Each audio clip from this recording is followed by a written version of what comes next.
Hello student, स्वागत है आपका हमारे यूट्यूब चैनल मैथ इंडियंस में। कक्षा 10 गणित में इस समय हम लोग तीसरा चैप्टर पढ़ रहे हैं, दो चर वाले रैखिक समीकरण युग्म। और भाई आज के इस वीडियो में आपको हम पढ़ा रहे हैं एक्सरसाइज 3.3। भाई इस वाली एक्सरसाइज की शुरुआत में हमने आपको पढ़ाया था कि प्रतिस्थापन विधि क्या होती है, और प्रतिस्थापन विधि की सहायता से आप रैखिक समीकरण के जोड़े जो होते हैं उन्हें आप कैसे हल करके एक्स और वाई के मान निकाल सकते हो। ठीक है, तो भाई पहले वो वाले वीडियो देख लेना जिससे आपको प्रतिस्थापन विधि पूरी तरीके से समझ में आ जाए। ठीक है, आज हमने प्रश्न नंबर 2 यहाँ लिखा हुआ है, तो भाई किताब उठाइए और देखिए प्रश्न नंबर 2 में क्या कह रहा है। कह रहा है कि 2x प्लस 3y बराबर 11 और 2x माइनस 4y बराबर माइनस 24। हमारे पास यहाँ दो समीकरण के जोड़े हैं। कह रहा है पहले तो आपको इनको हल करना है, फिर आपको वैल्यू निकालनी है m की। एक समीकरण और दे रखा है हमको, उसने कहा है कि यहाँ से आप m का मान निकालो। मतलब भाई ऐसे यहाँ से पहले आप यहाँ से एक्स वाई के मान निकालो, पहले आप इन दोनों को हल करो और यहाँ से आप एक्स और वाई के मान निकालो। फिर वही एक्स और वाई के मान आप यहाँ रख दो। जब एक्स और वाई के मान रख दोगे तो आपको एम का मान पता चल जाएगा। ठीक है, तो भाई एक्स और वाई के जो मान हैं वो हमें निकालने हैं। कैसे? प्रतिस्थापन विधि से निकालने हैं। तो सबसे पहले इसे डाल लो आप 1 नंबर, और भाई इसे डाल लो आप समीकरण नंबर 2। फिर आप किसी भी एक समीकरण से बस x या तो y किसी एक का मान निकालना है। तो मान लो कि हम पहला समीकरण चूज करते हैं, तो लिखोगे समीकरण 1 से उतारो भाई 2x प्लस 3y बराबर 11 है।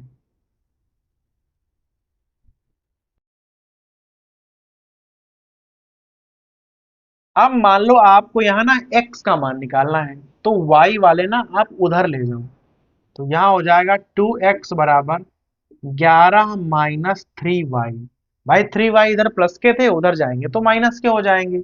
हमें x का मान निकालना है, तो दो यहाँ गुणा में है, उधर जाएंगे तो अपॉन में चले जाएंगे। लो आपको x का मान पता चल गया है। तो किसी भी एक समीकरण से, जरूरी नहीं आप एक नंबर से निकालो, आप दूसरे समीकरण से निकाल लो। और जरूरी ही नहीं कि x ही का मान निकालो, आप चाहो तो x या y किसी एक का मान निकाल लो बस। तो हमने यहाँ पर समीकरण 1 से x का मान निकाल लिया है। अब ध्यान ये रखना है कि अगर आपने एक नंबर से मान निकाला है तो उसको रखोगे आप 2 नंबर में। यहाँ लिखो x का मान समीकरण 2 में रखने पर। ठीक है, क्योंकि हमने निकाला है एक नंबर से तो हम रखेंगे दूसरे नंबर में। तो पहले आप समीकरण नंबर 2 को नोट कर लो, 2x माइनस 4y बराबर माइनस 24। अब जहां पर x लिखा है वहां पर आप x मत लिखिए, x का ये वाला मान लिख लीजिए। तो देखो यहाँ 2 है, ब्रैकेट लगा लिया करो। अब ये x की जगह हम ये चीज रखने वाले हैं, 11 माइनस 3y और बटे में है 2 माइनस 4y और बराबर में लिखा है माइनस 24। बाकी सबको आपको वैसे ही उतारना है, कोई दिक्कत नहीं है। बस x की जगह हमें ये वाली वैल्यू पुट करनी है। 2 और 2 आपके हो जाएंगे कैंसिल। हल कर लो, यहाँ 11 माइनस 3y माइनस के 4y और बराबर में है माइनस का 24। अब जो समीकरण आपके पास बचा है देख लो, इसमें केवल एक ही चर है, कौन सा? y। तो जब किसी समीकरण में एक ही चर होगा तो आप उसे बड़े आराम से हल कर सकते हो।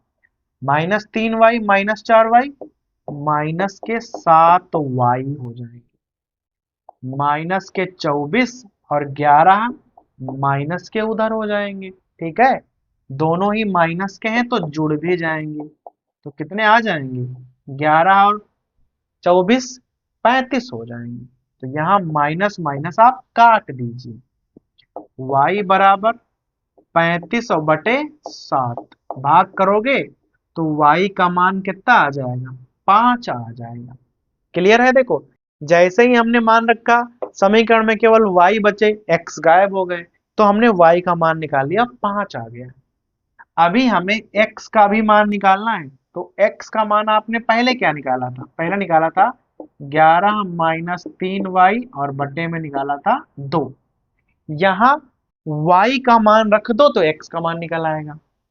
y का मान है 5, तो x बराबर 11 माइनस 3 गुणे 5 और बटे में रख दो 2। 5 तिया 15, 11 माइनस 15 और बटे में लिख दो 2। अब बताओ भाई, 11 में से 15 जाएंगे तो कितने बचेंगे? माइनस के 4 बचेंगे। तो माइनस के 4 और बटे में 2, 2 दूनी 4, भाग कर दोगे ना तो x का मान कितना आ जाएगा? x का मान आ जाएगा माइनस का 2।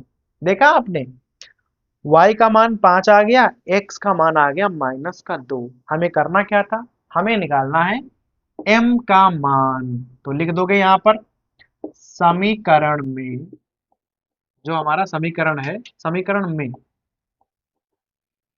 x का मान रखेंगे -2, तो लिखेंगे x बराबर -2 और y बराबर 5 रखने पर।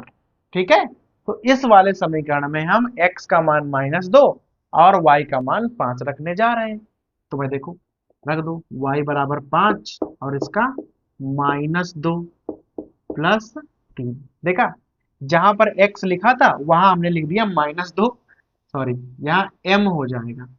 भाई जहां x था वहां हमने लिख दिया -2 और जहां m था वहां m ही है, कोई दिक्कत नहीं है।